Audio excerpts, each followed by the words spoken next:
Benarkah Leo gengsinya setinggi langit khususnya urusan cinta? Tiap debat nggak mau kalah, egonya setinggi gunung. Gimana cara Leo berkompromi atas perbedaan terutama terhadap pasangan? Leo dengan ego. Hai guys, welcome back di channel YouTube gue ya. Gimana kabar kalian hari ini? Semoga selalu dalam keadaan sehat dan pastinya bahagia ya teman-teman. Nah kali ini guys kita akan membahas soal Leo ya dengan egonya. Nah jadi memang pertanyaan seputar Leo dengan egonya ini yang paling banyak masuk ya guys. Jadi gue mau terima kasih dulu buat Kak Motimon_die custom ya. Jadi ini adalah pertanyaan yang pertama kali masuk ya soal Leo dengan egonya. Dan gue juga mau kasih honorable mentions nih ya untuk Kak nama akunnya Urang Aring ya teman-teman, dan juga Kak Yue Andrian. Oke, jadi mari kita membahas Leo dengan egonya. Kayaknya gue harus cleansing dulu ya pikiran gue biar tetap objektif. Tenang guys, banyak juga manusia-manusia Leo dalam hidup aku kok, aman guys. Nah seperti biasa ya guys, sebelum kita melihat Leo dengan pembahasan yang lebih dalam, kita harus cek dulu nih dari konsep astrologinya. Jadi teman-teman, Leo ini di bawah naungan matahari ya. Dalam konsep astrologi, matahari itu dihitung sebagai planet guys. Nah matahari sendiri guys, itu merepresentasikan kepribadian, personality, identitas, dan juga kepekaan terhadap diri sendiri. Jadi bisa dibilang lebih jauh lagi, ini juga akhirnya mempengaruhi harga diri ataupun pride, kemudian ambisi secara pribadi, ataupun juga bahkan ego teman-teman. Jadi kalian bisa bayangkan ya betapa sense of self itu menjadi inti dan juga core dari Leo. Ini adalah kumpulan-kumpulan manusia yang really look up their pride teman-teman, dan juga they really take it seriously. Mereka adalah orang-orang yang tidak ingin sama dengan orang lain. Bahkan nih guys, Leo itu percaya bahwa mereka ditakdirkan berbeda. Nah, ego ini sendiri akhirnya menjadi bahan bakar Leo nih guys untuk mencapai ambisi dalam hidup ataupun juga apapun yang mereka inginkan. Ditambah lagi mereka pun juga masuk dalam kategori fixed signs ya guys secara modalitas. Jadi ini adalah orang-orang yang sangat teguh dalam pendiriannya. Jadi mereka bukan orang yang mudah ya untuk bisa mengikuti aturan mainnya kamu. Kenapa sih Leo tuh susah banget dibilangin, kenapa sih mereka tuh nggak mau dengar? Ya Anda siapa? Anda siapa? Sahabat karib Leo aja udah sampai mulutnya berbusa aja masih belum sukses untuk mengubah pandangan mereka. Apalagi kita ya guys yang masuk dalam circle-nya pun juga enggak. Terus kamu berpikir bahwa kamu bisa mengubah pandangan Leo? Hah, mana mungkin? Padahal guys yang keras kepala itu bukan cuma Leo loh. Dalam anggota fixed signs itu ada Taurus, ada Scorpio, ada Aquarius. Tapi kenapa kok kayaknya Leo tuh yang paling bikin gerah? Ya karena selain masuk dalam fixed signs, secara elemennya Leo itu masuk dalam geng api teman-teman, atau fire signs. Jadi ini adalah orang-orang yang memang tidak takut untuk berkonflik. Kalau kamu ngajak Leo berdebat, mereka mah hayu. Pertanyaannya, apakah kamu yang justru sudah siap berdebat dengan Leo? Gue jadi keinget ya guys, ada sebuah pertanyaan dalam live gue waktu itu ya. Kak, gimana sih caranya menurunkan ego seorang Leo? Caranya gampang banget. Pasti kalian bisa. Jalur langit Besti. Dengan berdoa yang banyak ya, manifestasi aja dulu ya agar Leo bisa menurunkan ego mereka.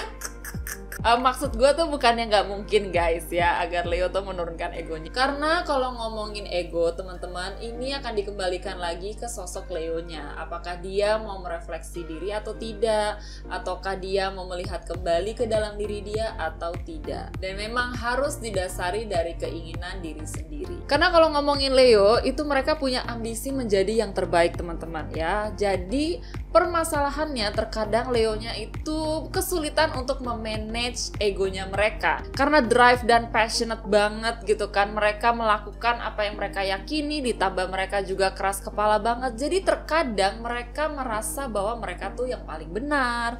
Mereka masih merasa bahwa apapun yang jalan mereka ambil itu pasti adalah jalan yang terbaik.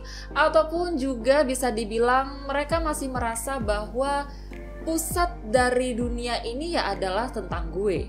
Jadi apakah salah gitu kalau punya ambisi yang tinggi? Oh tidak. Permasalahannya adalah soal bagaimana memanage dan kesiapan kita untuk mendapatkan ambisi yang tinggi itu. Jadi menurut gue ya guys, kalau punya ego ya itu adalah hal yang wajar-wajar aja gitu. Karena kita memang secara manusia pun adalah makhluk individualis ya, selain makhluk sosial juga gitu. Dan memang itu yang membuat kita akhirnya jadi berbeda dengan orang lain, ambisi kita, passion kita, dan itu juga yang memotivasi ataupun drive kita untuk mendapatkan sesuatu yang kita inginkan dalam hidup ini guys. Nah namun dengan kombinasi karakter Leo yang begitu kuat dan juga memang intens ini teman-teman, akhirnya Leo terkadang melewati batas kepercayaan diri menjadi arogansi. Nah ini yang gua rasa memang menjadi PR terbesarnya dari seorang Leo. Bagaimana untuk membentuk ego yang sehat teman-teman. Makanya gue juga sering kali ya bilang ke kalian, kalau kalian punya gebetan Leo, pastikan mereka tuh punya ego yang sehat teman-teman.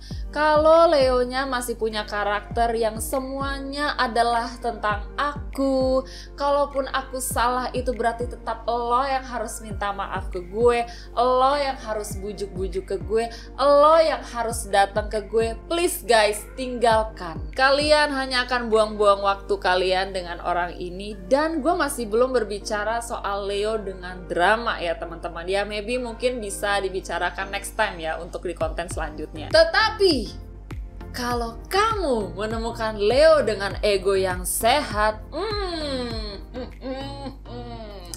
pastikan kamu jaga baik-baik orang ini guys. Sejauh dari pengalaman gue ya guys, bersama teman-teman gue, Leo ini biasanya punya banyak dinamika kehidupan guys. Jadi sangat naik dan turun sekali. Tetapi mereka adalah orang-orang yang percaya dengan pilihan mereka, mereka percaya dengan jalan yang mereka ambil, dan mereka adalah orang-orang yang akan mempertahankan itu bagaimanapun rintangan yang menghadang di depannya guys. Mereka akan tetap konsisten dan berkomitmen menjalani itu walaupun terkadang rintangannya luar biasa. Jadi walaupun memang keras kepalanya ampun-ampun ya guys, gue juga nggak bisa pungkiri itu.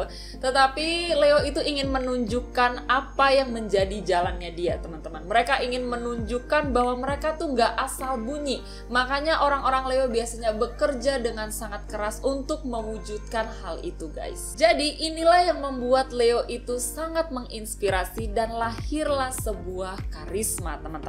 Selain itu guys, Leo itu sering juga dibilang seorang natural leader ya. Nah gue rasa untuk menjadi seorang leader yang baik, hal pertama yang lo harus punya memang lo harus tahu betul karakter dan kepribadian lo seperti apa. Apalagi untuk bicara dalam pekerjaan ya, lo harus punya karakter-karakter seorang leader ya, seperti mengambil keputusan, kemudian mereka juga berani, mereka cekatan, mereka gesit, berani mengambil resiko tinggi juga terkadang, dan memang harus percaya dengan apa yang menjadi keputusannya mereka. Dan gue rasa Leo punya karakter ini. Tapi ada satu karakter yang menurut gue ini akhirnya menjadikan Leo itu seorang natural leader. Good leader yang gue percayai adalah orang-orang yang punya empati teman-teman. Punya empati berarti mau mendengarkan orang lain, mau mempertimbangkan pendapat orang lain, bahkan bisa berkompromi. Nah nggak bisa dipungkiri juga teman-teman, Leo pun juga punya karakter menarik lainnya dari matahari. Mereka begitu hangat, mereka begitu menyenangkan, mereka juga humoris, mereka mau berelasi dengan orang lain, mereka pun juga orangnya royal. Jadi ini yang membuat kelihatannya kita sulit untuk tidak menyukai Leo. Bahkan ya guys, kalau boleh jujur, dibandingkan Aries dan Sagi, Leo itu masih lebih kalem guys. Leo adalah orang tua dari Aries dan Sagi. Mereka biasanya lebih ngomong guys. Nah apalagi kalau kita bicara untuk orang terkasih. Apa sih guys yang gak dikasih sama Leo? Gue melihat Leo tuh sebagai water signs dari fire signs ya. Jadi memang mereka masih lebih kalem, masih mau mendengarkan orang lain dan mempertimbangkan pendapat kalian. Kalau memang kamu adalah orang-orang terkasihnya, mereka pasti bisa berkompromi guys. Cuy, Leo sudah terbukti menjadi pemenang dari polling zodiak yang paling bikin sulit move on. Dan itu bukan saya yang memilih, kalian yang memilih Leo menjadi juara pertamanya. Jadi kalau bicara gengsi dengan orang tercinta, melihat dari pengalaman gue dengan teman-teman Leo gue ya guys, apa itu gengsi buat orang tercinta? Mereka justru malah bangga-banggain kamu guys. Kenapa? Karena kalian adalah orang yang mereka pilih. Leo kalau sudah memilih kamu, berarti kamu adalah bagian dari pride mereka teman-teman. Kamu adalah kebanggaan mereka. Ngapain harus gengsi? Balik lagi ya guys, ini berdasarkan dari pengalaman-pengalaman di teman-teman gue. Makanya gue selalu bilang ya guys, terutama buat cowok Leo yang punya ego sehat, wah mereka akan selalu menjadi top tier nomor 1 gue guys. Gak mungkin sih lo gak jatuh sama mereka, gak mungkin. Pesonanya mana tahan bestie. Leo yang ideal itu memang langka, tapi bukan berarti gak bisa ditemukan ya guys. Jadi gue rasa kalau kamu sudah menemukannya, kamu adalah orang yang beruntung sih. So itu dia ya guys untuk pembahasan kita hari ini soal Leo dan ego. Buat kalian yang punya pertanyaan ataupun topik menarik lainnya seputar zodiak guys, boleh banget silahkan tulis di kolom komentar ya. Siapa tahu itu bisa menjadi topik pembahasan kita selanjutnya guys. Thank you banget ya guys buat kalian yang sudah nonton video ini sampai habis. I'll see you on my next video guys. Dadah!